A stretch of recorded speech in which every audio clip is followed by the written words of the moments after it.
And former Soviet countries are remembering the victims of the bloodiest page in their history. In the early morning of June 22nd, 1941, Nazi Germany invaded the Soviet Union. Memorial services are being held across the former USSR. In Moscow, the country's top politicians laid wreaths at the tomb of the unknown soldier.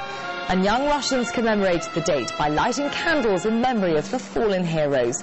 A candlelit requiem ceremony also took place at Brest Fortress in Belarus, then a Soviet republic, to commemorate its defense during the first weeks of the German invasion.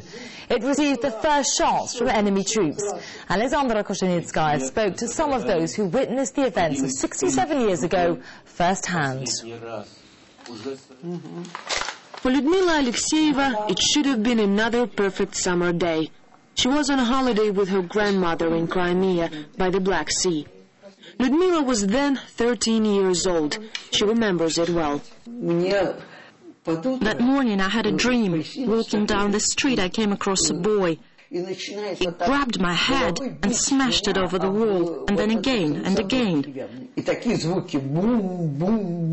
I didn't realize these were the sounds of anti-air gun shooting at the planes that were bombing Sevastopol. And then I woke up, and it was a usual morning. Granny went to the market. She came back running in horror. "Pack up, we're leaving, it's war." I was very ashamed of her. I was taught Soviet army is unbeatable. Not far from the place where Lyudmila spent her vacation was the Soviet regiment of Ivan Pstigo. He was 22 years old, a flight commander. On the very first day of war, we made two groups, 9 planes each, and flew to bomb the fascist forces that intended to go over the river. These were Romanian divisions fighting on the side of Nazis, and it was as if they didn't expect us. That day none of our planes was gunned down.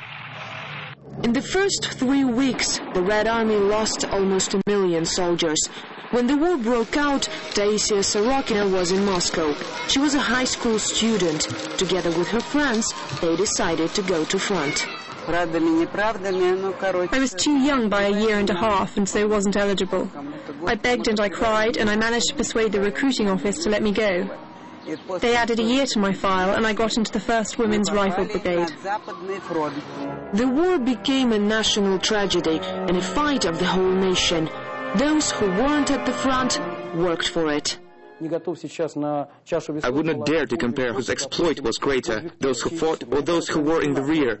A soldier attacking the enemy or a teenager working 24/7 at the factory. The scale of heroism is equal.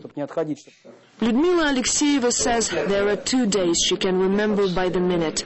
The 22nd of June and the day when the war ended, the 9th of May, 1945. She says she was lucky to have witnessed a moment when it seemed everyone was happy, even in sorrow.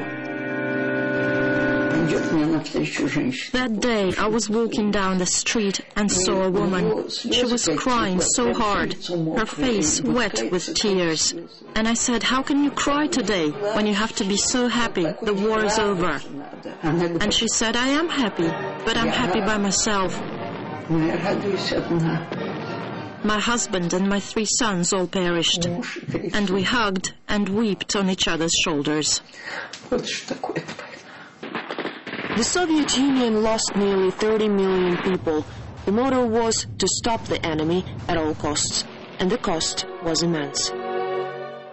The lives of millions of people changed in just one day. The number of those who witnessed the 22nd of June 1941 becomes fewer every year, but their memories live on.